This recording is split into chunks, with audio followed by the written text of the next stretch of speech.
7 anos depois de desaparecer sem olhar para trás, um milionário retorna à casa da ex-esposa, carregando uma proposta que pode mudar tudo, mas não da forma que qualquer um imagina.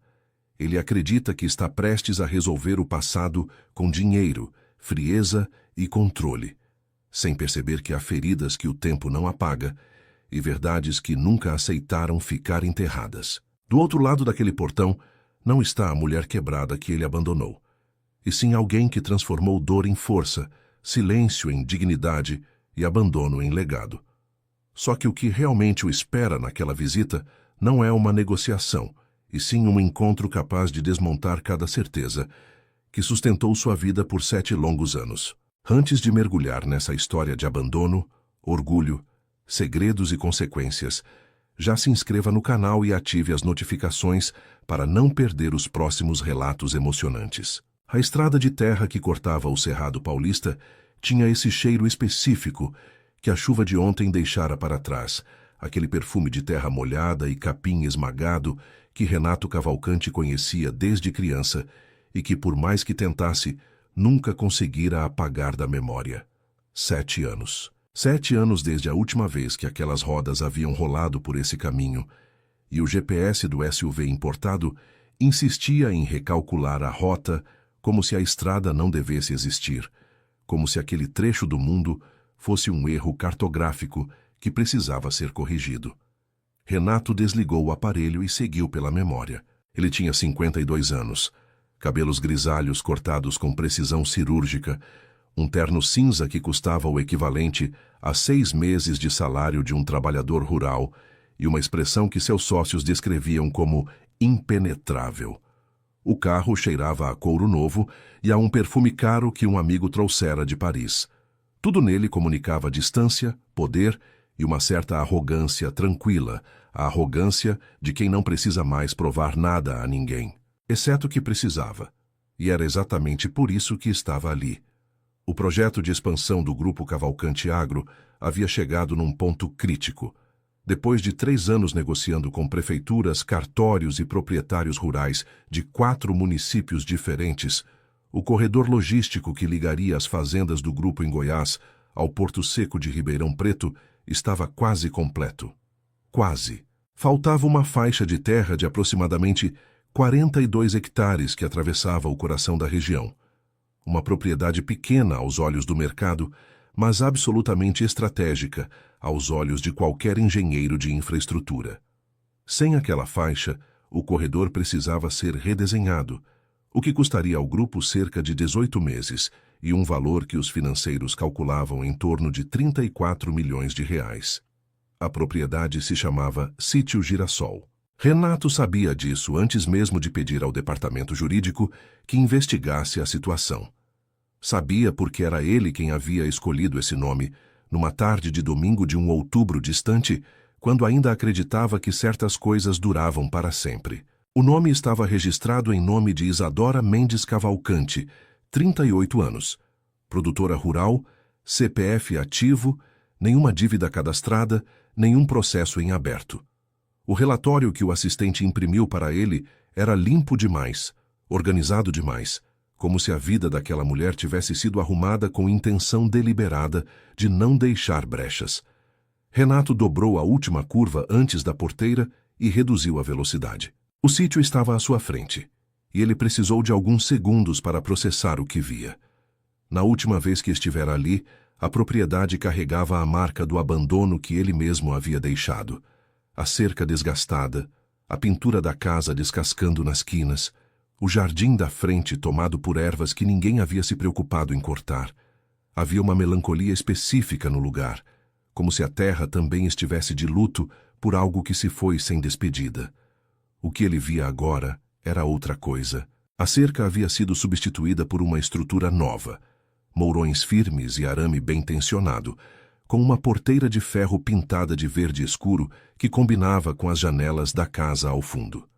A casa em si estava irreconhecível, rebocada, pintada de branco com detalhes em terracota, com uma varanda ampla que não existia antes, e vasos de flores dispostos com um cuidado que parecia desafiar a lógica de quem imagina que o interior paulista é terra de privação estética. À esquerda da sede, uma estufa coberta de tela sombreamento protegia um canteiro de hortaliças.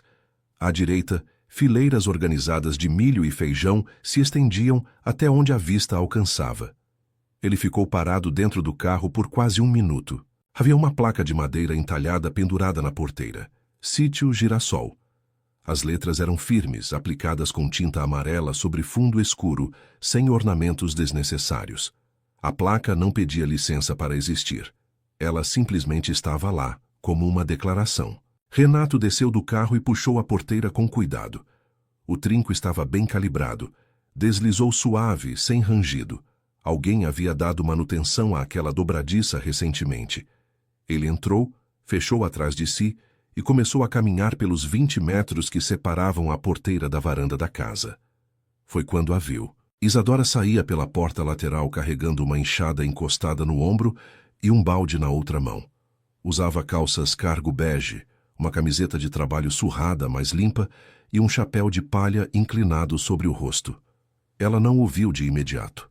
Caminhou até o canteiro lateral, pousou o balde e encostou a enxada no muro, e só então levantou os olhos na direção do visitante. O reconhecimento foi imediato.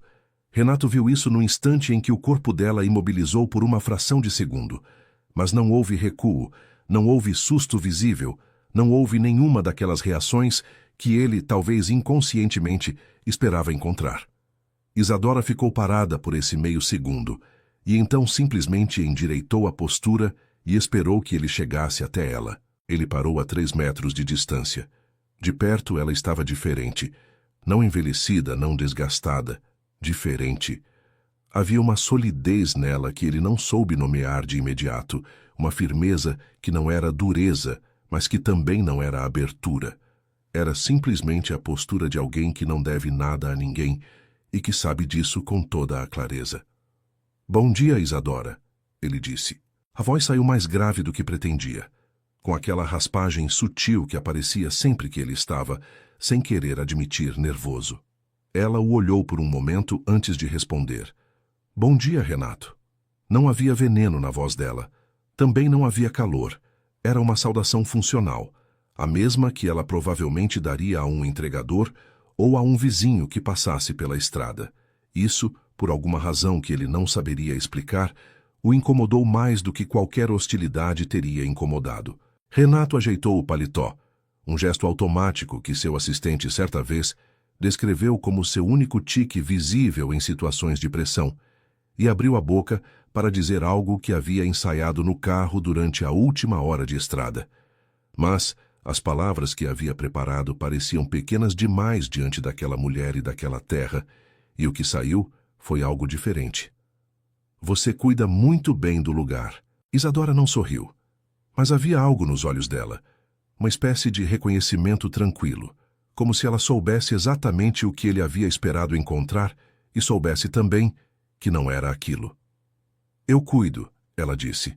"E então? Você quer entrar?"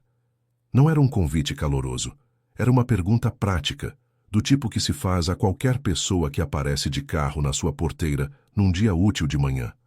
Renato disse que sim, e ela caminhou à frente dele em direção à varanda sem olhar para trás. Dentro da casa, a surpresa continuou. O interior havia sido reformado com aquele bom gosto específico de quem tem pouco dinheiro, mas muita inteligência espacial. As paredes eram claras, os móveis simples, mas bem escolhidos, a cozinha integrada à sala com uma bancada de madeira de demolição que devia ter custado um esforço considerável para instalar. Em cima da geladeira, um rádio de pilha sintonizado numa rádio sertaneja tocava em volume baixo. Numa prateleira perto da janela, uma fileira de livros encostados uns nos outros sem enfeites por perto. Isadora pousou o chapéu num gancho perto da porta, lavou as mãos na pia da cozinha e encheu 2 copos de água da jarra que estava sobre a bancada. Pôs um à frente dele sem perguntar se queria. Ficou do outro lado da bancada, de pé com o copo na mão. Renato sentou no banco alto e percebeu que ela havia posicionado os dois de forma que a bancada ficasse entre eles. Não era ostensivo. Era simplesmente a forma como o espaço havia sido organizado. Mas ele entendeu. Você não me esperava, ele disse. Ela tomou um gole d'água antes de responder. Não, mas também não fiquei surpresa. Por quê? Porque essa terra você nunca deixou de calcular, Renato. Só levou tempo para a conta fechar. Ele ficou em silêncio. Lá fora, através da janela aberta da cozinha, o vento movia as folhas do milho com um sussurro longo e uniforme. O rádio tocou um verso de uma música que ele não reconheceu. E Renato Cavalcanti, que havia chegado ali com uma pasta de documentos no carro e uma oferta preparada por 3 advogados, percebeu que aquela conversa não ia seguir o roteiro que havia imaginado. Renato abriu a pasta que havia trazido do carro e pôs sobre a bancada um conjunto de documentos, impressos em papel timbrado do grupo.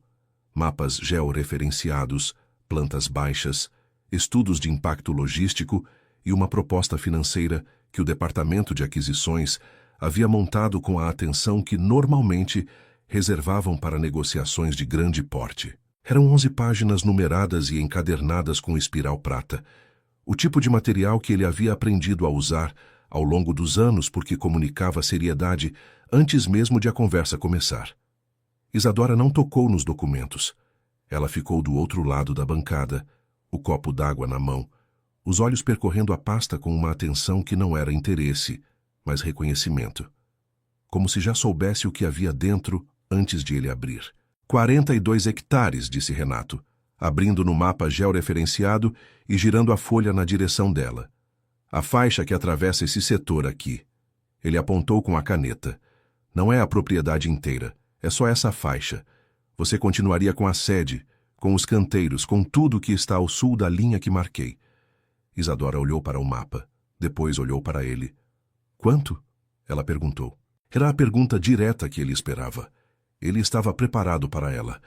2.200.000 reais, ele disse, pela faixa. Transferência em até 15 dias úteis após a assinatura. Se precisar de tempo para reorganizar a propriedade ao redor da nova delimitação, o grupo pode custear a adequação da infraestrutura interna, cerca, irrigação, o que for necessário. Ele havia passado pela proposta mentalmente dezenas de vezes no carro.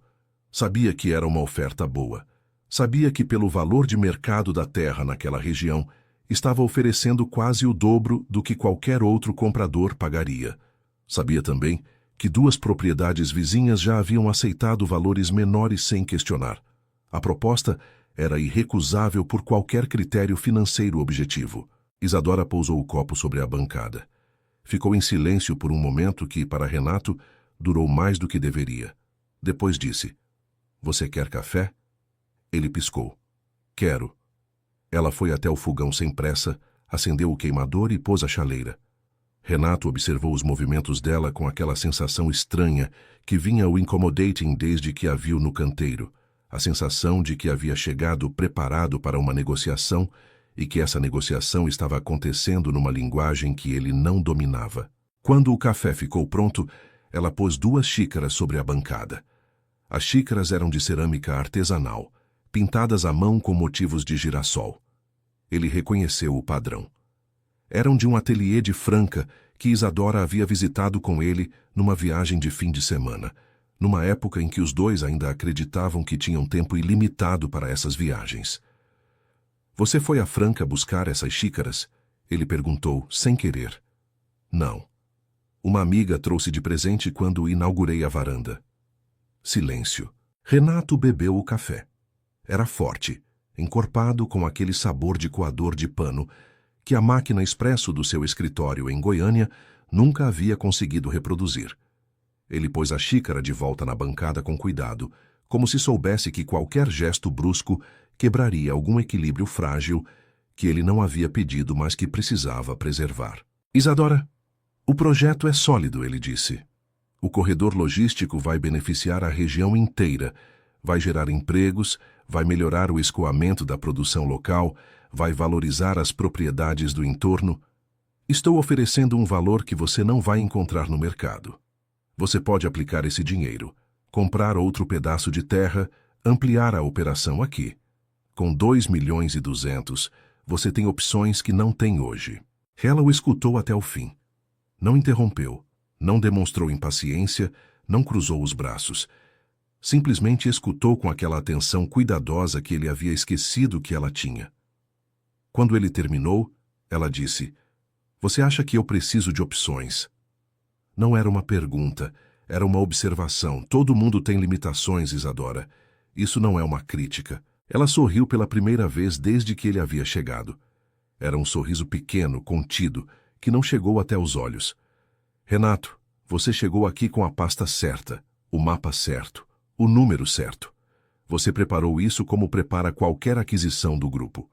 Mas você está cometendo o mesmo erro que cometia antes. Que erro? Você acha que todo problema tem uma solução que cabe numa proposta." Ele não respondeu. Lá fora, um pássaro piou 3 vezes seguidas e depois silenciou. O vento continuou movendo o milho. Isadora recolheu as xícaras, as lavou rapidamente na pia e as deixou secando no escorredor. Quando se virou, havia uma expressão no rosto dela que ele não soube classificar de imediato. Não era raiva. Era algo mais antigo, mais assentado. O tipo de expressão que as pessoas desenvolvem quando passam por algo difícil e decidem, de caso pensado, não deixar que aquilo as defina em amargura. "Vou te dizer uma coisa, e não é uma negociação. É só a verdade. Essa terra não é um ativo para mim. Não é um bem que eu comprei e que posso vender quando aparecer uma oferta melhor. Cada metro desse chão eu reconstituí com as próprias mãos depois de um período que você não viu porque escolheu não estar aqui. A cerca nova, o reboco da casa, a estufa, a plantação, a varanda. Eu fiz isso com o que sobrou depois que você foi embora. Não com a metade que você deixou. Com o que sobrou depois que eu paguei as dívidas que se acumularam. Depois que reorganizei tudo. Depois que passei os primeiros meses literalmente aprendendo do zero como se toca uma propriedade dessa dimensão sozinha. Então, quando você me oferece 2 milhões para uma faixa de terra e me diz que vou ter opções que não tenho hoje, você está partindo de uma premissa completamente errada." Ele a olhou. "Qual premissa?" "Que eu preciso de você para ter um futuro melhor." As palavras pousaram sobre a bancada com um peso silencioso. Renato sentiu aquele desconforto específico de quem chega para uma conversa com todas as respostas e descobre que as perguntas eram outras. "Isadora, eu não estou aqui para revisitar o passado. Eu sei disso. Esse é justamente o problema." Ela pegou o chapéu de palha no gancho perto da porta e o pôs de volta na cabeça, com um gesto natural que significava, ele entendeu, que a conversa havia chegado ao seu limite por aquele momento. "Vou precisar pensar", ela disse. "Se quiser voltar com uma proposta mais detalhada sobre a adequação da infraestrutura que você mencionou, tudo bem, mas não prometo nada." Ele pegou os documentos da bancada e voltou a guardá-los na pasta lentamente. Quando se levantou do banco, tinha a sensação de que algo havia saído dos eixos numa direção que ele não havia calculado. A conversa havia terminado sem um não definitivo, mas também sem nenhuma abertura real. Isadora havia escutado tudo com a educação de quem sabe que a polidez é a forma mais eficiente de manter distância. Ele foi até a porta e ela o acompanhou até a varanda. O sol havia subido e o sítio estava cheio de luz, com aquele dourado de manhã paulista que parece inventado demais para ser real. Um par de andorinhas voava em círculos sobre a estufa. A plantação de milho balançava em ondas lentas. Renato desceu os degraus da varanda e parou um instante no caminho de pedras que levava até a porteira. Virou-se para ela. "Você reformou a calçada também." "Reformei", ela disse. "Ficou bem." "Eu sei", ela respondeu sem vaidade e sem ironia. E voltou para dentro antes que ele chegasse à porteira. Ele caminhou até o carro com aquela estranha sensação de que havia saído de uma reunião sem entender direito o que havia acontecido. Entrou no SUV, pôs a pasta no banco do passageiro e ficou olhando para a porteira por um longo minuto. Depois ligou o motor, deu a ré e começou a descer pela estrada de terra, com o cheiro de capim molhado entrando pela fresta da janela que havia esquecido de fechar. Renato passou a noite num hotel em Ribeirão Preto, que seus assessores haviam reservado. Um daqueles estabelecimentos de 5 estrelas, com corredor silencioso, frigobar reabastecido e uma vista generosa para a Avenida Brasil, que qualquer visitante acharia impressionante e que ele mal olhou. Ficou sentado na poltrona perto da janela até quase meia-noite com um copo de água mineral na mão e o pensamento preso naquela cozinha com cheiro de café coado e xícaras de girassol. Na manhã seguinte, ligou para Henrique Drummond. A ligação conectou no segundo toque, o que era típico de Henrique.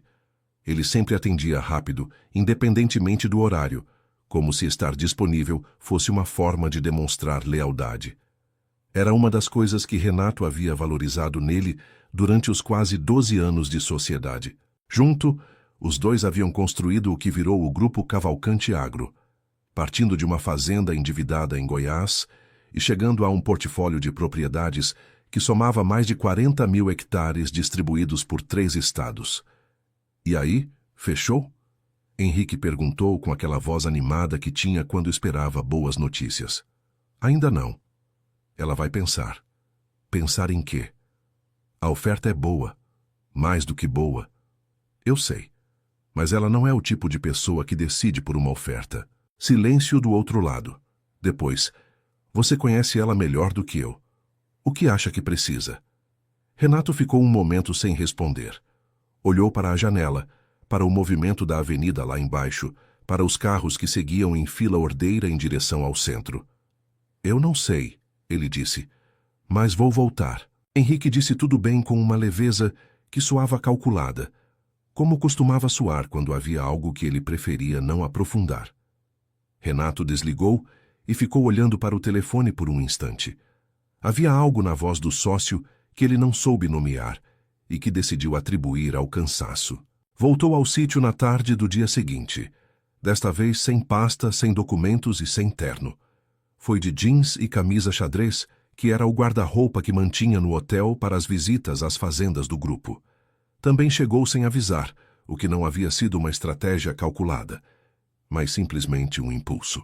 Isadora estava na varanda com uma mulher de uns 60 anos, baixa, de cabelos brancos cortados curtos e avental de trabalho. As duas estavam embalando algo em sacos de tecido, conversando com a facilidade de quem não precisa montar assunto. Quando o carro de Renato parou na porteira, a mulher mais velha foi a primeira a olhar. Isadora olhou na sequência. Pode entrar, ela disse de longe, sem levantar da cadeira. Ele atravessou o caminho de pedras e subiu na varanda. A mulher mais velha o encarou com uma franqueza direta que ele raramente encontrava nos ambientes corporativos que frequentava. Esse é Renato? Ela perguntou, olhando para Isadora, mas em volume alto, o suficiente para que ele ouvisse claramente. É, disse Isadora com uma neutralidade que não era constrangimento. Disse a mulher. Depois voltou para os sacos de tecido como se tivesse concluído uma avaliação particular. Renato ficou de pé um momento antes de perceber que havia uma cadeira livre na varanda. Ele sentou sem ser convidado, o que em outros contextos seria uma rudeza, mas ali pareceu a única resposta natural. A mulher se chamava Geralda. Ela era vizinha, moradora da propriedade que ficava a 2 quilômetros pela estrada e que havia pertencido ao marido dela, que havia partido há alguns anos. Renato ficou sabendo de tudo isso em fragmentos de conversa durante a meia hora seguinte, porque Geralda falava livremente e sem cerimônia, com aquela qualidade específica de certas pessoas do interior que nunca aprenderam que se supõe filtrar o pensamento antes de verbalizá-lo. Ela foi quem ficou com Isadora, disse Geralda em determinado momento, encaixando o comentário numa conversa sobre a origem de uma das mudas do jardim com uma naturalidade que não deixava escapatória. Quando você foi embora, eu e a Isa passávamos os dias aqui. Ela não estava bem, não, mas bateu o pé e ficou. Geralda, disse Isadora com a calma de quem não está pedindo que ela pare, mas de quem está avisando que existe um limite. Não estou contando segredo nenhum, respondeu Geralda, sem alterar o ritmo dos dedos sobre o tecido. Ele sabe que foi embora. Só estou dizendo que ela ficou. Renato olhou para Isadora. Ela não desviou os olhos, mas também não disse nada. A conversa continuou por mais alguns minutos, caminhando por assuntos laterais, a estufa, a negociação de um lote de hortaliças com um mercado de bairro em Ribeirão, uma receita de bolo que Geralda havia tentado adaptar sem sucesso. Renato participou pouco, mas o suficiente para não parecer um objeto estranho na varanda. Havia algo na cena que o desarmava de um jeito que ele não conseguia nomear. Era a normalidade daquilo. A vida que continuava sendo vivida, com conversas pequenas e sacos de tecido e café pedidos sem cerimônia. Quando Geralda foi embora, quase às 5 da tarde, Isadora ficou arrumando as cadeiras da varanda em silêncio. Renato a ajudou sem ser pedido, recolhendo os retalhos de tecido que haviam ficado espalhados. Você foi embora ontem pensativo, ela disse, sem olhar para ele. Fui. E voltou sem pasta. Voltei. Ela o olhou finalmente. Renato, eu preciso que você entenda uma coisa. Eu não tenho raiva de você. Raiva é um sentimento que exige energia, e eu decidi há muito tempo não gastar energia com coisas que não me constroem. Mas também não tenho saudade, e não tenho uma ferida aberta esperando que você apareça com um curativo. O que eu tenho é uma vida que construí com esforço real, e essa vida não precisa ser reorganizada para caber nos seus planos. Eu não vim aqui para reorganizar a sua vida. Então por que voltou hoje sem a pasta? Ele ficou em silêncio por um momento, porque ontem saí com a sensação de que não havia entendido direito o que aconteceu nessa conversa. Ela franziu levemente as sobrancelhas. O que você acha que não entendeu? Por que você não vendeu antes? Alguém do grupo deve ter procurado você nos últimos 2 anos. A terra é estratégica. Outros compradores sabiam disso. Ela confirmou com um movimento de cabeça mínimo. 3 ofertas, 2 de corretoras e uma direta de um fundo agrícola. E você recusou todas. Recusei. Por quê? Isadora foi até a balaustrada da varanda e ficou de costas para ele, olhando para a plantação que se estendia até onde o sol daquele entardecer ainda alcançava. Porque essa terra é a prova, ela disse depois de um momento. Não é sentimentalismo. É literalmente a documentação material de tudo que sobrevivi. Cada hectare recuperado representa um momento específico em que eu podia ter desistido e não desisti. Vender não é só uma transação financeira. É abrir mão de um arquivo. Renato ficou olhando para as costas dela, para a postura reta, para o chapéu que ela havia pendurado no gancho, mas que deixara marcado o rastro da aba nos cabelos escuros, para os ombros que não tinham a atenção que ele esperaria encontrar numa conversa como aquela. E se a proposta fosse outra coisa? Ele disse. Não a faixa, uma parceria de uso. O grupo implanta a infraestrutura, você mantém a titularidade, recebe um valor mensal pela concessão de passagem. Ela se virou. Agora havia uma expressão diferente no rosto dela. Não era aberta, mas era considerada, como se algo em suas engrenagens internas houvesse encaixado numa posição ligeiramente diferente. Isso não está na sua pasta. Não estava. Você improvisou. Estou tentando. Ela ficou em silêncio por um tempo que Renato não soube calcular. Depois disse, eu vou pensar nessa possibilidade, mas preciso de tempo e preciso de um documento formal que especifique cada detalhe. Área de concessão, limitações de uso, prazo, valores, cláusulas de rescisão. Tudo. Tudo bem, ele disse. E uma coisa mais, ela disse, com uma seriedade que puxou a atenção dele de imediato. Enquanto você estiver vindo aqui conversar sobre isso, quero que você entenda que o único assunto é esse. A concessão. Não o passado, não o que foi, não o que poderia ter sido. Você veio aqui por negócio, então é negócio que a gente discute. Entendido, ele disse. Ela acenou com a cabeça uma única vez e voltou para dentro. Renato desceu da varanda, caminhou até a porteira e sacou o celular. 3 mensagens de Henrique perguntando como havia ido. Guardou o telefone sem responder, olhou uma última vez para a plantação tingida pelo sol e foi embora levando a sensação estranha de que pela primeira vez em muitos anos não havia saído de uma negociação com a certeza de quem controla o desfecho. A ideia de ficar em Ribeirão Preto por mais alguns dias havia surgido de forma natural, quase involuntária.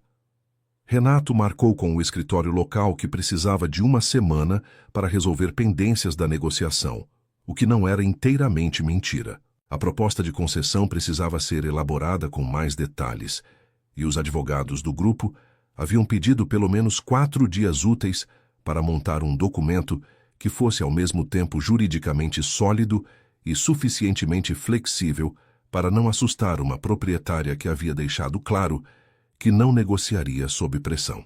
Mas a verdade, que ele não comunicou ao escritório, era que havia algo na dinâmica daquelas visitas que o impedia de simplesmente voltar para Goiânia e esperar a resposta pelo telefone. Voltou ao sítio na quarta-feira com o documento preliminar impresso, e dessa vez Isadora o recebeu com uma objetividade que ele começou a reconhecer como o seu padrão de comunicação, direta, sem calor excessivo, mas também sem hostilidade.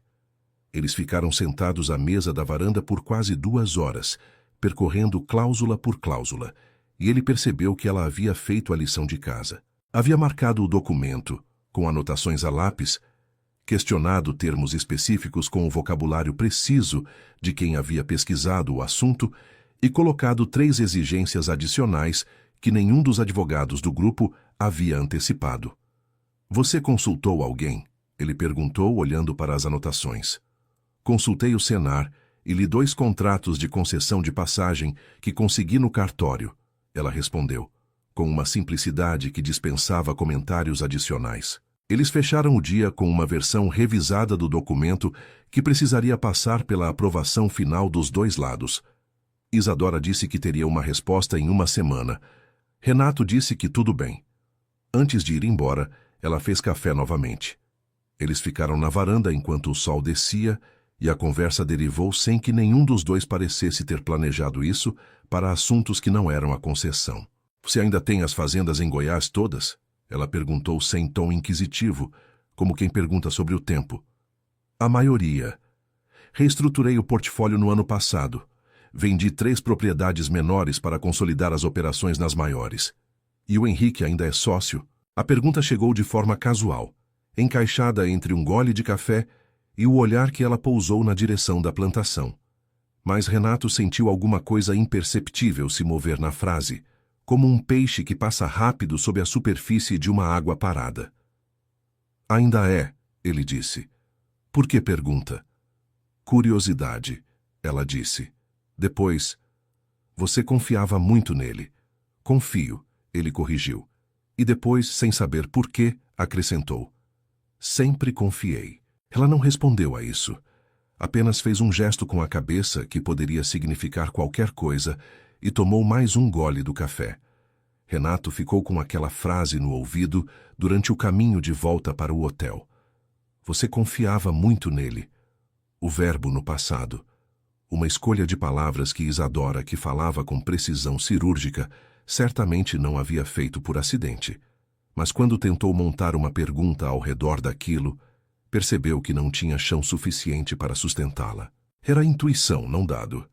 E ele havia aprendido ao longo de anos de negócios a desconfiar de intuições que não vinham acompanhadas de evidências. Dormiu mal. Na manhã seguinte, sem um motivo específico que pudesse articular, pediu ao assistente em Goiânia que solicitasse ao departamento financeiro um relatório detalhado das movimentações societárias dos últimos 2 anos. Era uma solicitação de rotina, o tipo de revisão que qualquer bom gestor faz periodicamente. Pelo menos foi assim que enquadrou o pedido para si mesmo. Voltou ao sítio na sexta, sem ter sido convidado. Dessa vez no fim da tarde, quando o calor havia baixado e o sítio estava naquela luz oblíqua que deixa tudo mais quieto. Geralda estava lá de novo, sentada na varanda com uma cesta de costura no colo.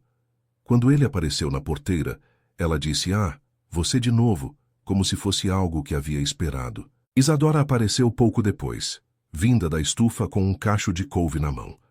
Ela o viu, levantou levemente as sobrancelhas num gesto que era a versão dela de uma saudação, e continuou até a cozinha. Ele subiu na varanda e sentou na cadeira que havia virado, sem nenhuma instrução explícita, a cadeira dele. Geralda o olhou por um momento com aquela franqueza sem cerimônia que era a marca dela. Você estava muito diferente antes, ela disse de repente sem preâmbulo. Ele a olhou. Como assim? Quando você morava aqui, você chegava do trabalho com aquela cara fechada, sabe? Como se você fosse o único que carregava peso.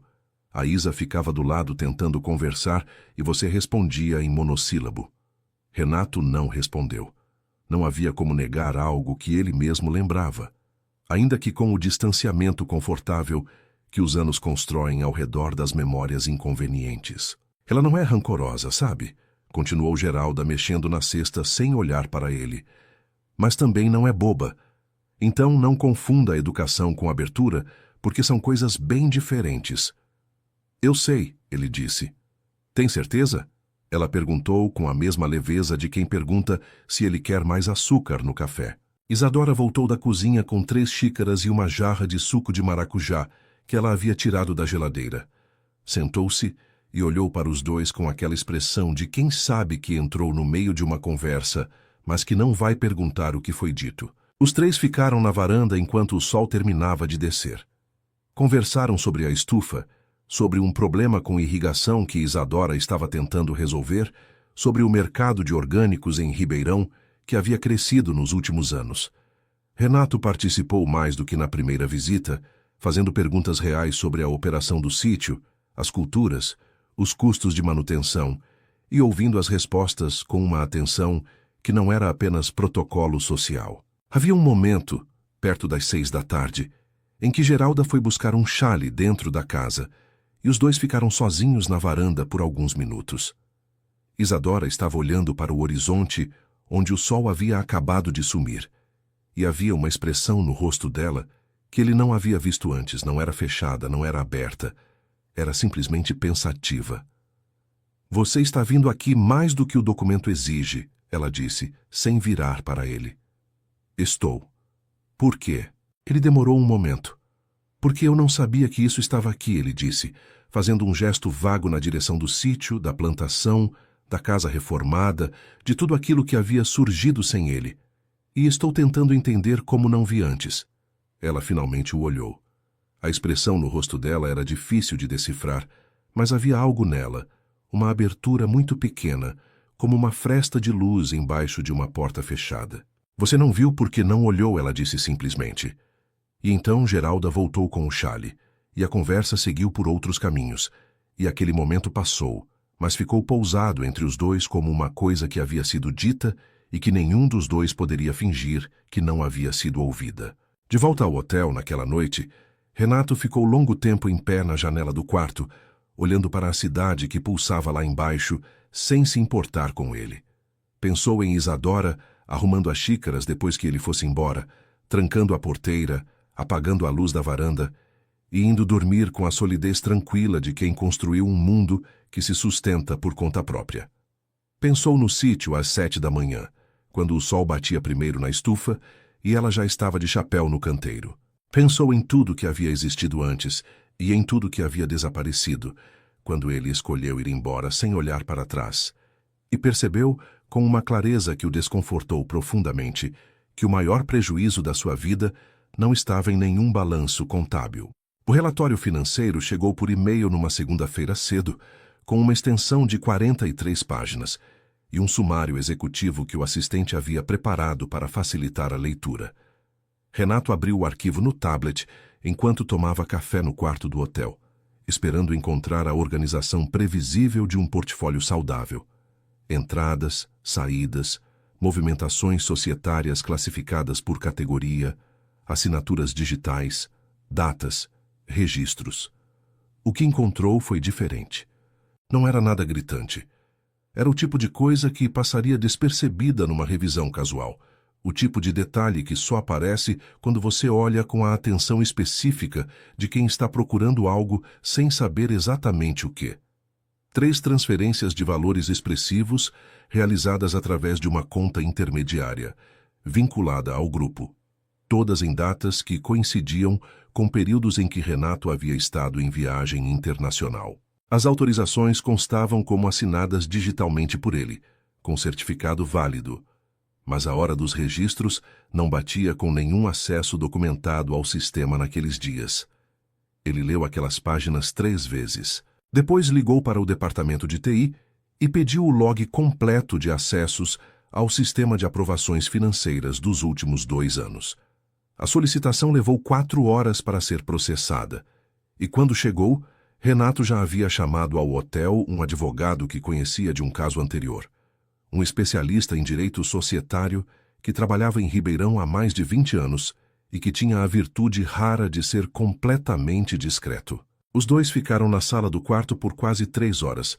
O advogado examinou o material, fez perguntas, pediu documentação adicional que Renato foi buscando remotamente nos servidores do grupo. No fim da tarde, o advogado pôs os óculos sobre a mesa e disse: "Isso aqui pede uma auditoria independente. Eu consigo indicar uma firma de confiança, mas você precisa estar preparado para o que pode aparecer." Renato perguntou quanto tempo levaria. O advogado disse 2 semanas, talvez 3. Ele disse que queria começar imediatamente.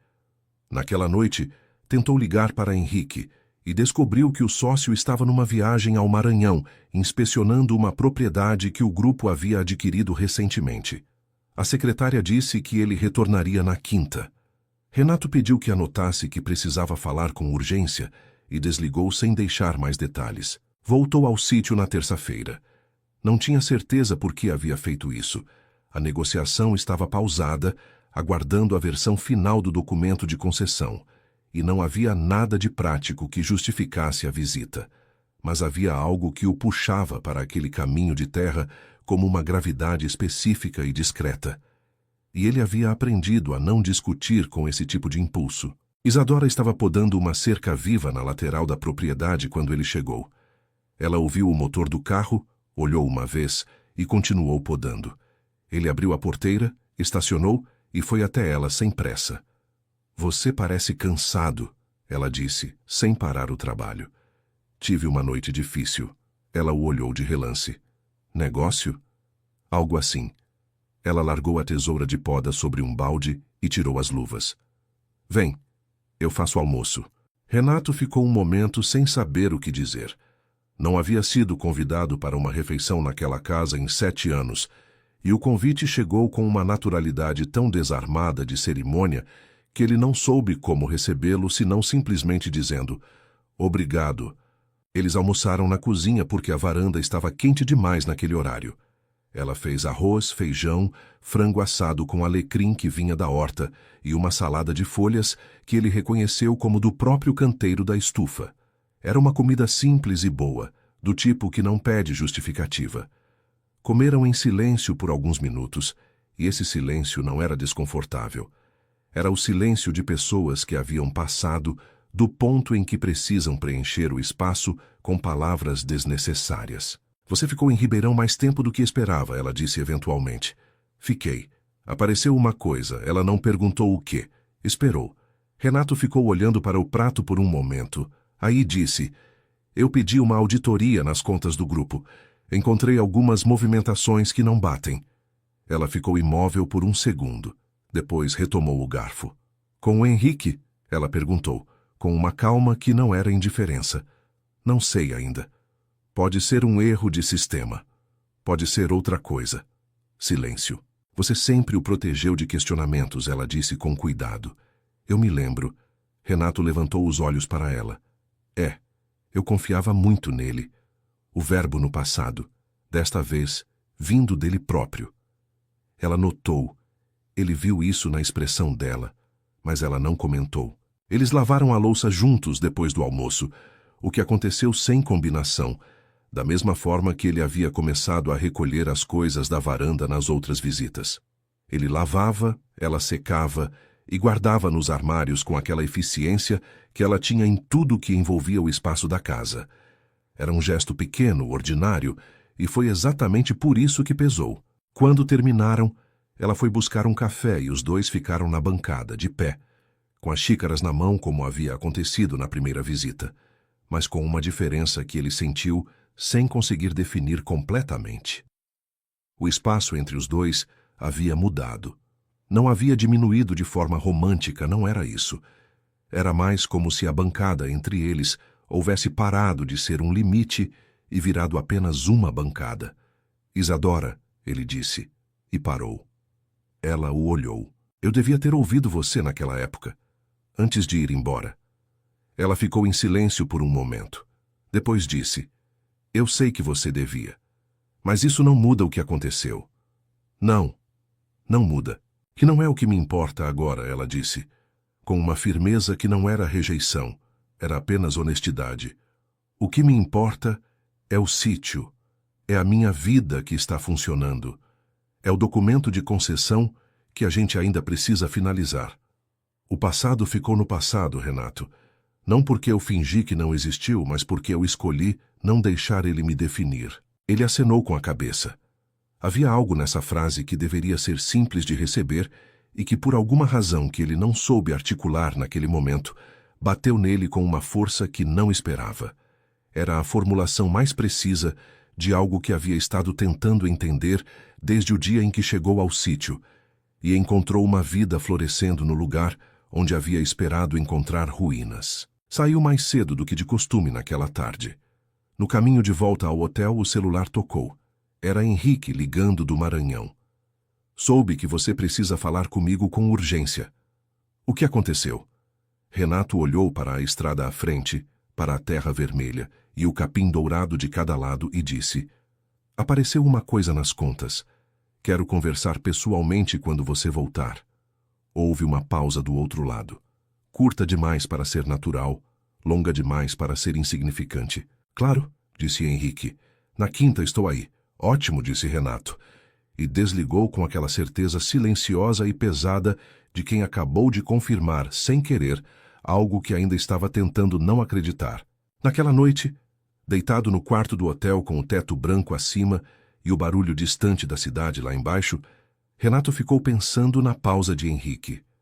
Em quantas outras pausas como aquela havia deixado passar nos últimos anos sem questionar, atribuindo ao cansaço ou ao sinal ruim de telefone, aquilo que talvez fosse outra coisa. E pensou também em Isadora, dizendo que ele não havia visto porque não havia olhado. E em como essa frase parecia se aplicar a mais de uma coisa na sua vida ao mesmo tempo. Henrique Drummond chegou à quinta-feira com 2 dias de atraso, o que era incomum nele. A justificativa foi um problema com a escritura da propriedade no Maranhão que havia precisado de atenção presencial. Era uma explicação plausível, do tipo que ele sempre tinha, articulada com a precisão de quem havia aprendido cedo que detalhes críveis tornam qualquer história aceitável. Renato ouviu a explicação pelo telefone, disse tudo bem, e marcaram para se encontrar no escritório de advocacia no sábado de manhã. Enquanto isso, a auditoria avançava. A firma que o advogado havia indicado era pequena, discreta e especializada exatamente no tipo de trabalho que precisava ser feito. Análise de movimentações societárias, rastreamento de autorizações digitais, cruzamento de registros de acesso a sistemas com datas de assinaturas eletrônicas. Renato havia dado a instrução explícita de que o trabalho devia ser conduzido com total sigilo, sem comunicação com nenhum outro membro da diretoria do grupo, até que ele tivesse o relatório completo em mãos.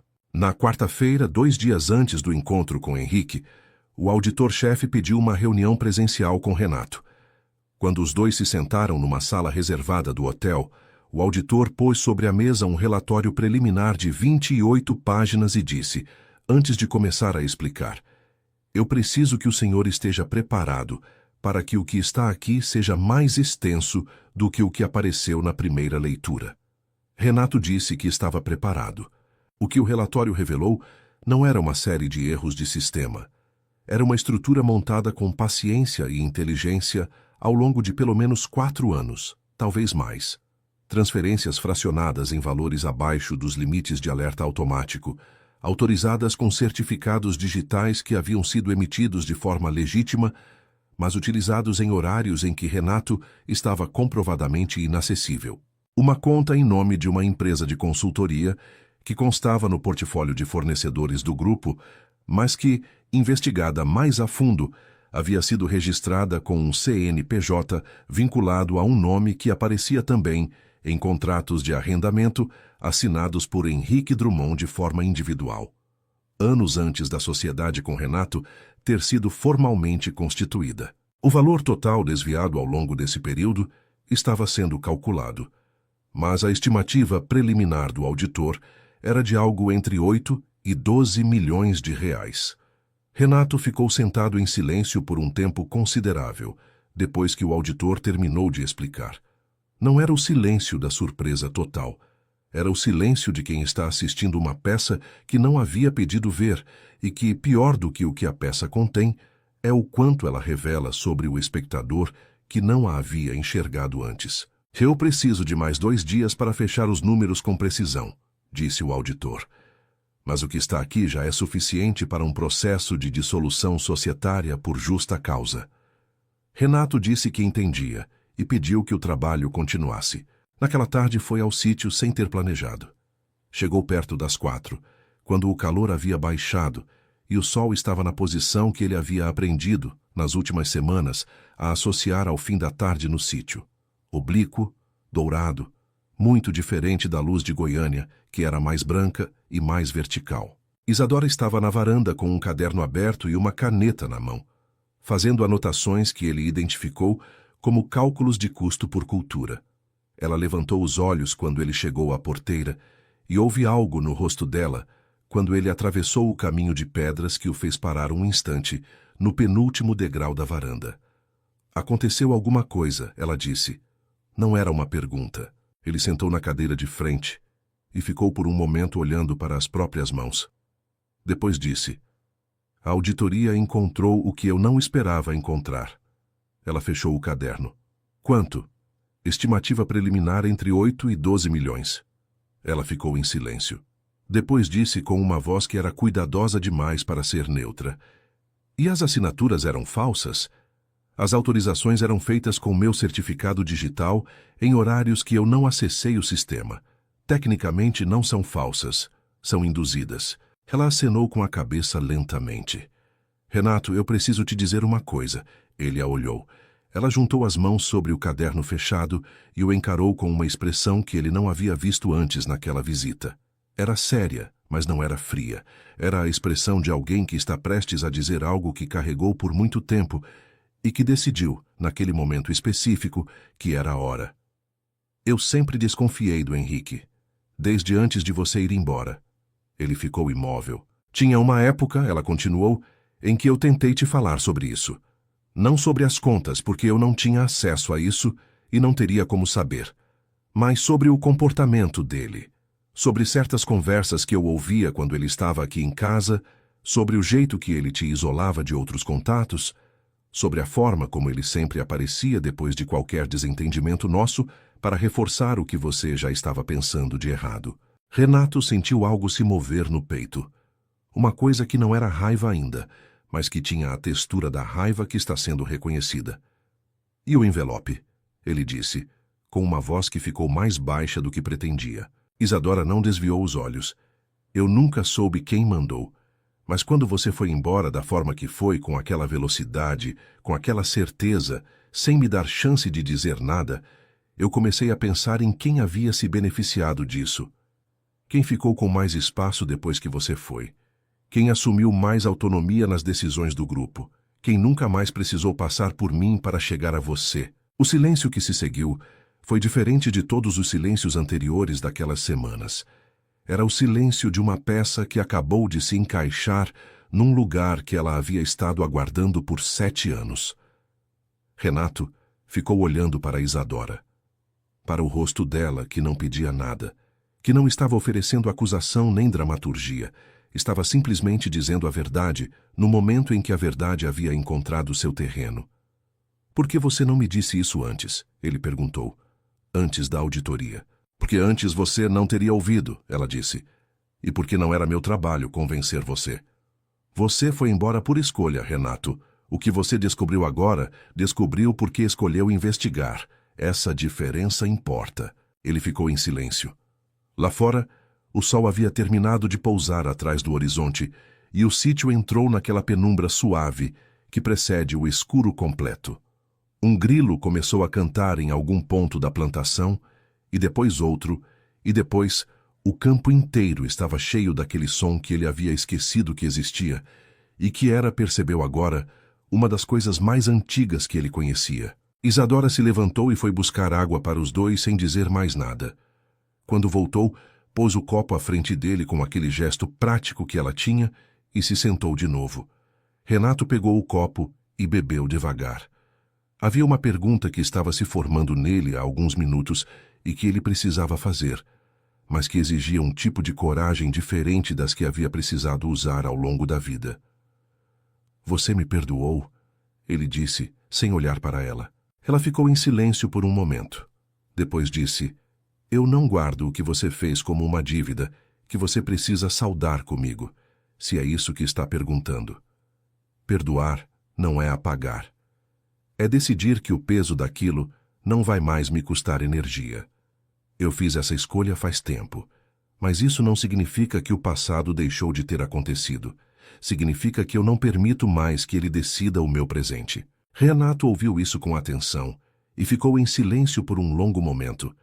Era a resposta mais honesta que alguém havia dado a ele em muito tempo e era também a mais difícil de receber, porque não oferecia absolvição fácil, não fechava o círculo com um abraço ou uma frase reconfortante.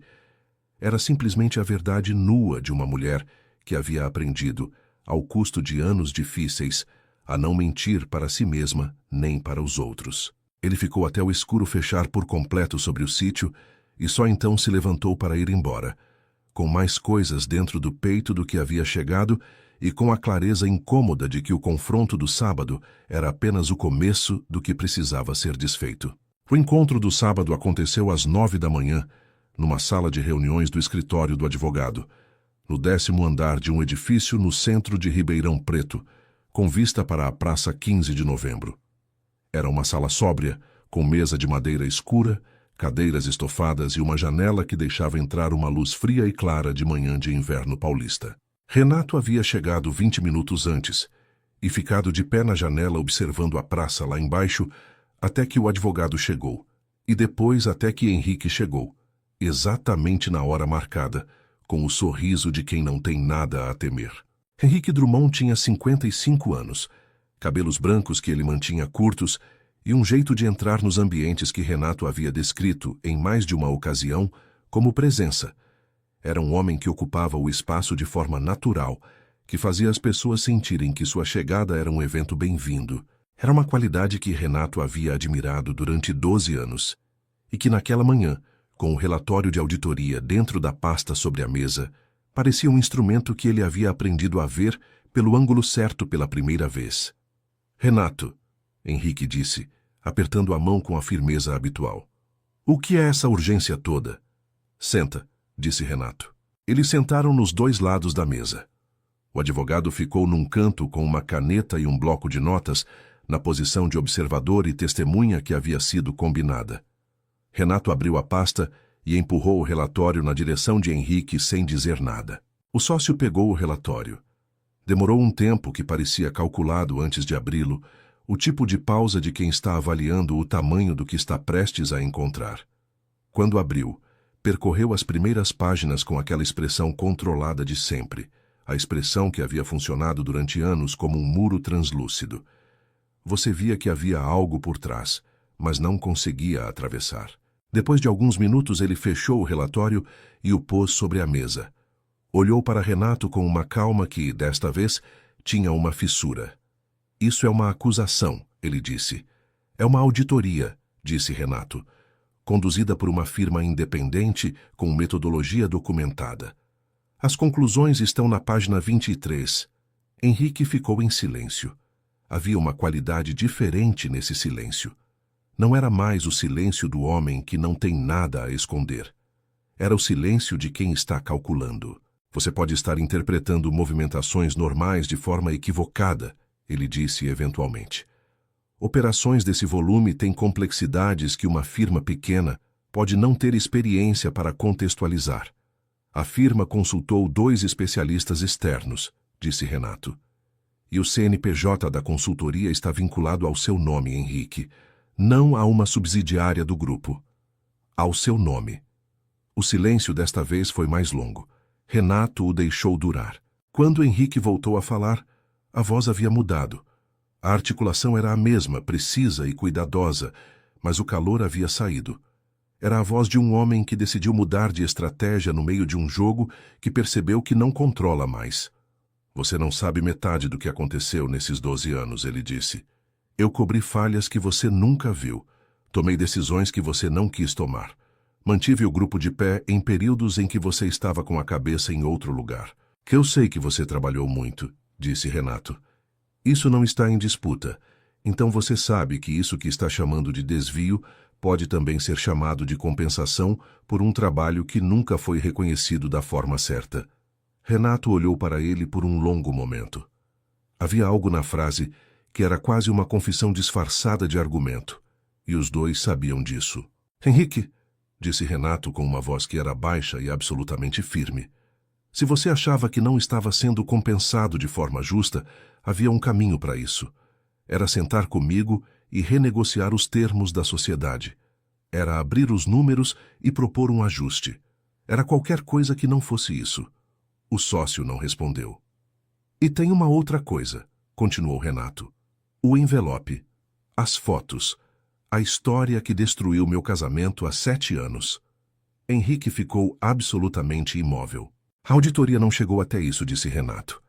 Mas eu estou chegando agora, e eu preciso que você me olhe nos olhos e me diga que não teve nada a ver com aquilo. O silêncio que se seguiu foi o mais longo da manhã.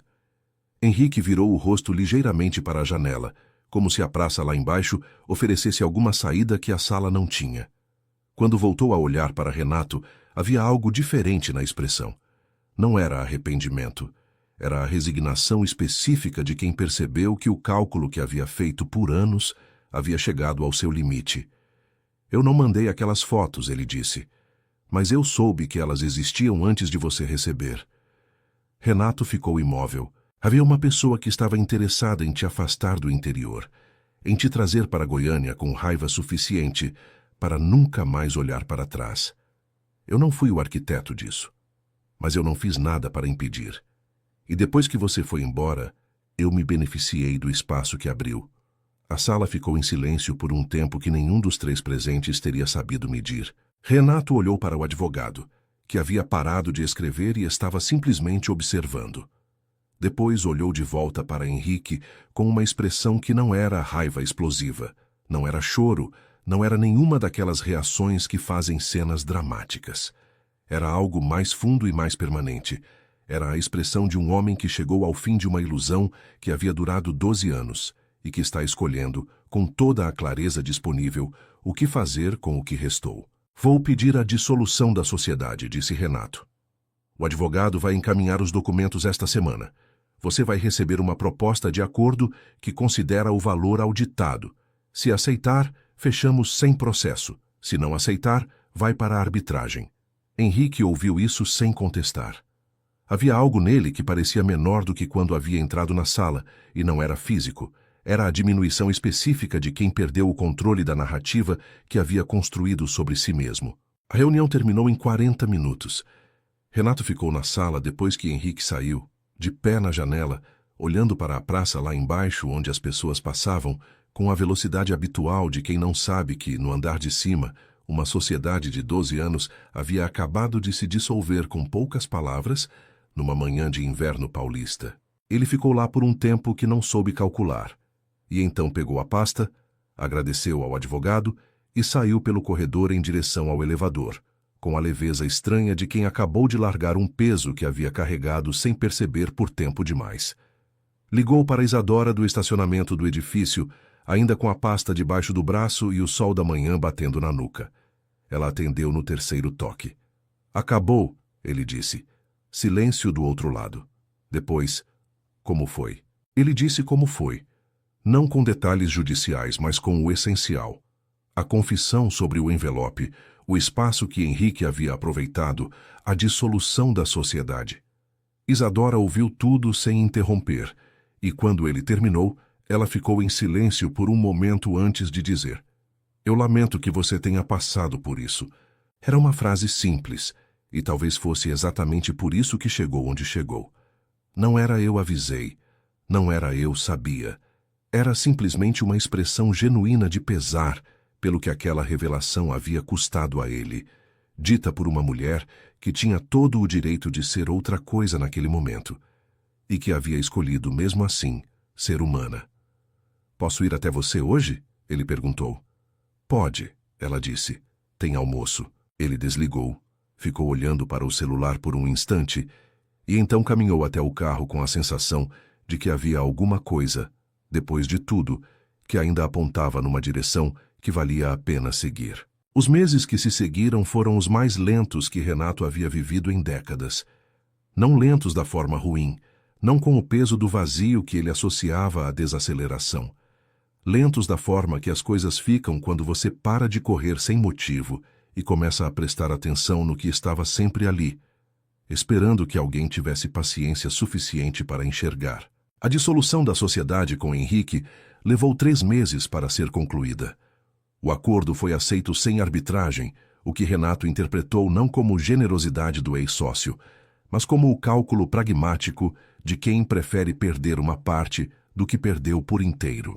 A estrutura do grupo foi reestruturada com 2 diretores que Renato contratou externamente. Pessoas que vinham de outras empresas, que não carregavam a história do que havia acontecido e que, por isso mesmo, traziam uma objetividade que ele precisava naquele momento. Ele também aceitou perder uma das fazendas em Goiás, que havia sido parcialmente comprometida por um contrato que precisou ser renegociado a partir das descobertas da auditoria. Era uma propriedade grande, produtiva, e que em outros tempos ele teria lutado para manter a qualquer custo. Mas havia algo que a conversa com Isadora havia instalado nele de forma permanente. A ideia de que nem todo custo financeiro é uma perda real e que certas perdas são, na verdade, a taxa de entrada para um terreno mais limpo. Voltou ao sítio toda semana durante esses 3 meses. Às vezes com razão específica, uma cláusula do documento de concessão que precisava de ajuste, uma questão técnica sobre a faixa de terra que o engenheiro havia levantado. Às vezes, sem razão nenhuma que pudesse ser chamada de profissional. Simplesmente aparecia, abria a porteira, subia os degraus da varanda e sentava na cadeira que havia virado, sem que ninguém houvesse dito isso em voz alta, a sua cadeira. Isadora o deixava estar. Não com calor excessivo, não com a abertura romântica que ele sabia que não havia ganhado o direito de esperar, mas com aquela presença que ela tinha de simplesmente não fingir que as coisas eram diferentes do que eram. Quando ele ajudava a reparar a cerca do setor norte, ela não dizia que não precisava. Quando ele aparecia na quarta-feira sem avisar e ela estava no meio de uma tarefa, ela simplesmente dizia: "Pega aquela enxada ali e me ajuda", e ele pegava. Havia uma tarde em que os 2 ficaram consertando a irrigação da estufa por quase 4 horas, deitados no chão de terra, remendando conexões com abraçadeiras e fita veda-rosca, enquanto o sol murchava do lado de fora da tela sombreamento. Geralda havia aparecido no meio da tarde com uma marmita de arroz com frango, que ficou esperando sobre a bancada da cozinha. Quando terminaram, os 3 almoçaram juntos às 4 da tarde, sujos de terra e com aquela disposição específica de quem fez um trabalho manual real e que comeu por isso. Foi nessa tarde que Geralda disse, sem que ninguém houvesse tocado no assunto: "Você está diferente de quando chegou, sabe?" Ela estava falando com Renato, mas olhando para a marmita como se o comentário fosse dirigido à comida. Ele não respondeu de imediato. Depois disse: "Estou tentando." Ela fez aquele gesto com a cabeça que era dela, aquele que significava que ela havia registrado a informação e decidido aceitá-la como válida, sem exigir mais detalhes. Isadora continuou comendo sem dizer nada, mas havia um leve relaxamento nos ombros dela que ele havia aprendido ao longo das semanas a reconhecer como o equivalente nela de um sorriso. O documento de concessão foi assinado em cartório numa manhã de setembro. Era um documento de 16 páginas que especificava cada detalhe com a precisão que Isadora havia exigido desde o início. Área exata, limitações de uso, valor mensal de concessão, prazo de 20 anos com cláusula de renovação, condições de rescisão, obrigações do grupo em relação à manutenção da faixa concedida. Renato havia lido o documento pelo menos 8 vezes antes da assinatura. Isadora havia lido pelo menos 12 e havia pedido 2 alterações na semana anterior que os advogados do grupo aceitaram sem contestar. Quando assinaram, o tabelião carimbou os documentos com aquela eficiência burocrática que transforma momentos significativos em procedimentos rotineiros. E eles saíram do cartório no sol da manhã com uma via cada um. Renato ficou parado na calçada enquanto Isadora guardava o documento na bolsa. Havia algo que ele havia querido dizer por semanas e que havia adiado porque o momento certo é uma coisa que você reconhece quando chega, não quando planeja. Isadora, ele disse. Ela levantou os olhos. Eu sei que não é o que você precisa de mim agora. E eu não estou pedindo nada, mas eu quero que você saiba que esses meses aqui foram os primeiros em muito tempo em que eu me senti no lugar certo. Não porque as coisas estão resolvidas, porque estou aprendendo a estar presente onde estou. E uma parte grande disso aconteceu por causa de você. Ela o olhou por um momento com aquela expressão que ele havia aprendido a não tentar decifrar completamente, porque ela sempre tinha mais camadas do que o olhar alcançava. Eu sei disso, ela disse. Depois, você vai ao sítio na sexta? Vai ter uma consulta técnica do engenheiro sobre a faixa, ele disse. Eu devia aparecer. Ela acenou com a cabeça. Então apareça. E traz pão de queijo, porque a Geralda vai estar lá e ela tem uma opinião muito forte sobre café sem pão de queijo. Ele riu. Era um riso pequeno, mas genuíno, o tipo que sai sem que você tenha planejado e que por isso mesmo é o tipo mais real. Ela sorriu de volta. E era diferente dos sorrisos anteriores. Não contido, não calculado. Era o sorriso de alguém que baixou uma guarda que havia sido necessária por muito tempo e que, aos poucos, está aprendendo que manter a guarda para sempre também tem um custo.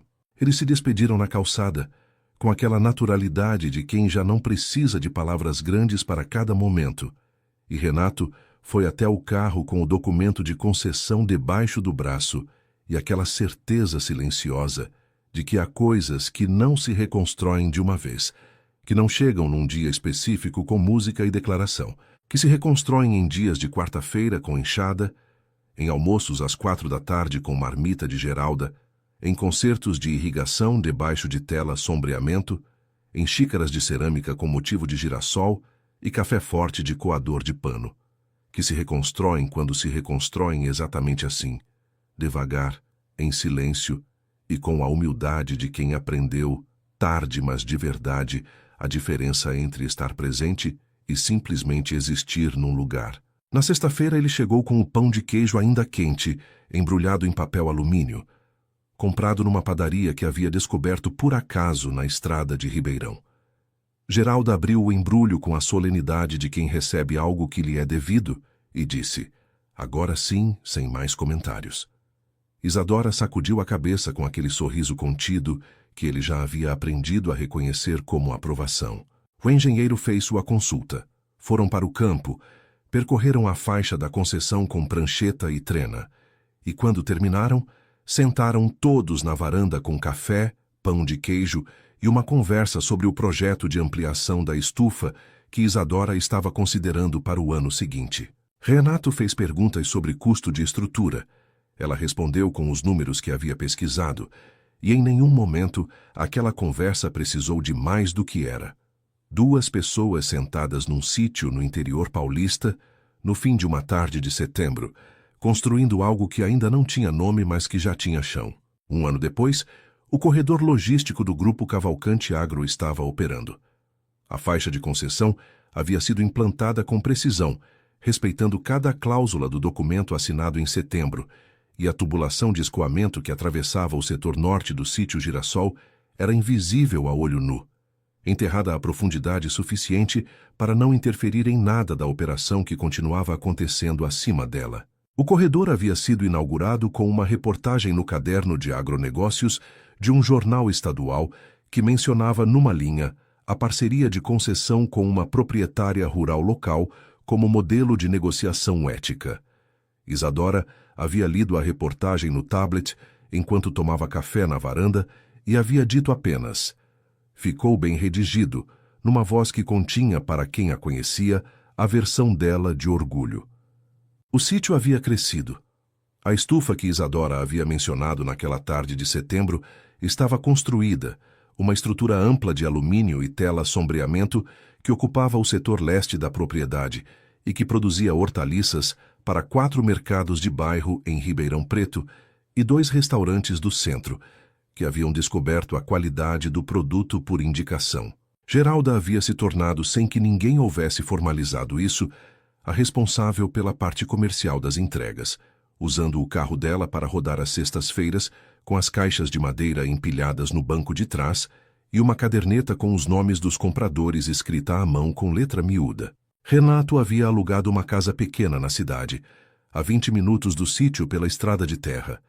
Era uma casa simples, de 2 quartos, com varanda na frente e um quintal no fundo que ele havia plantado com ervas aromáticas sem saber exatamente por quê, mas que depois entendeu como a versão dele de começar a aprender uma linguagem que Isadora havia dominado há anos. Ele dividia o tempo entre Ribeirão e Goiânia, viajando para a sede do grupo 2 vezes por mês, administrando o portfólio reestruturado com uma equipe nova que havia trazido uma dinâmica diferente para a empresa.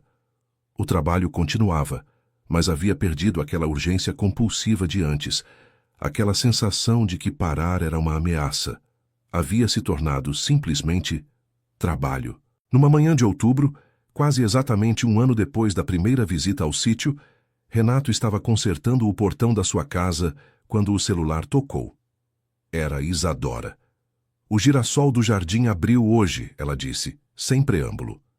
Ele sorriu de costas para a rua, com a chave de fenda ainda na mão. Eu vi de longe quando passei ontem.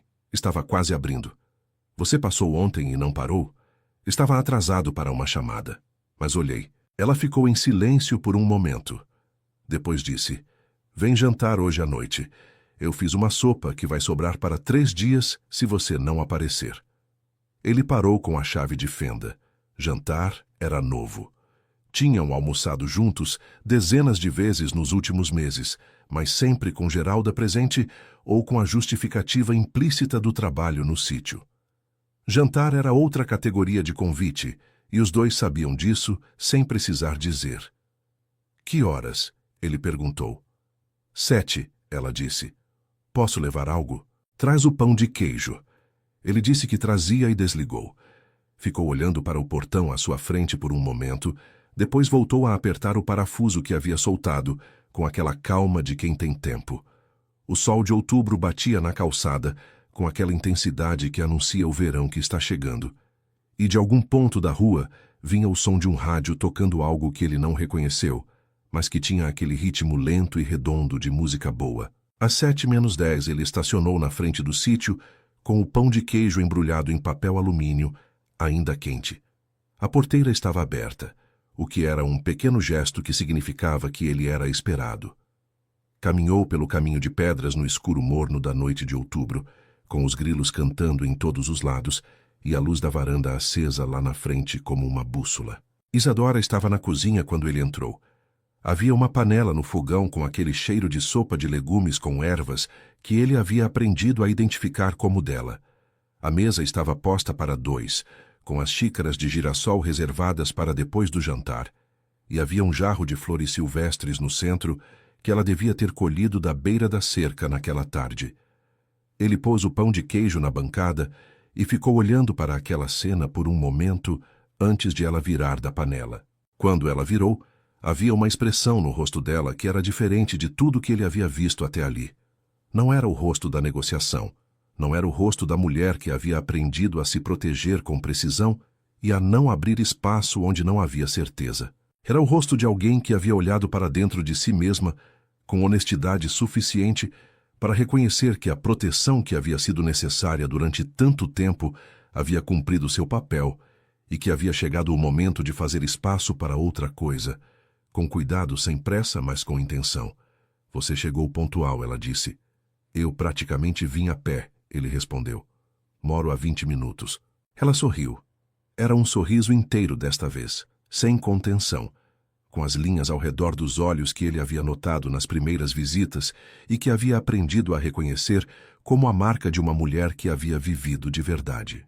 Eles jantaram sem pressa, com a janela da cozinha aberta para a noite e os grilos cantando lá fora. Conversaram sobre a estufa, sobre um livro que ela estava lendo, sobre o girassol que havia aberto e que, ela disse, era diferente dos outros que haviam aberto naquele ciclo, maior e mais firme, como se houvesse decidido durar mais. Renato disse que girassóis tinham isso, que cada um era diferente mesmo da mesma semente. Ela disse que achava que as pessoas também. Depois do jantar, tomaram café na varanda. O sítio estava quieto ao redor deles, com aquela quietude específica do interior paulista à noite, que não é ausência de som, mas presença de tudo que não precisa de barulho para existir. A plantação, o cheiro da terra, o movimento invisível das folhas de milho, as estrelas que apareciam inteiras naquele céu sem poluição luminosa.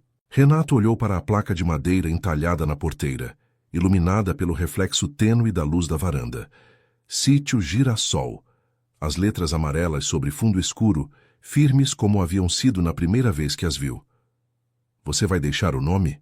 ele perguntou. Ela o olhou com uma expressão de quem não entendeu a pergunta. "Agora que a concessão está assinada, que o corredor está funcionando", ele explicou. "Você ia mudar alguma coisa?" Ela ficou em silêncio por um momento, olhando para a placa. Depois disse: "Não. O nome é o nome certo. Sempre foi." Ele concordou. Havia algo na firmeza daquela resposta que era também uma resposta para outras perguntas que ele não havia feito em voz alta, e os dois sabiam disso. E nenhum dos dois precisou confirmar. Queridos ouvintes, que essa história de Renato e Isadora tenha chegado até vocês como chega a luz de tarde no interior. Devagar, com calor, e com aquela qualidade específica de fazer tudo parecer mais real. Se você chegou até aqui, até esse sítio de terra vermelha e girassol aberto, até essa varanda de noite com café e grilos e uma conversa que foi se construindo com paciência, então você sabe que algumas histórias não terminam com um desfecho, terminam com um começo. Se essa história tocou em algo dentro de você, deixa o seu like, inscreva-se no canal e conta nos comentários qual foi o momento que mais te prendeu. Toda semana tem história nova aqui, com a mesma entrega, a mesma emoção, o mesmo cuidado de quem sabe que você merece narrativas que ficam. A gente te espera no próximo capítulo da vida. Fim da história.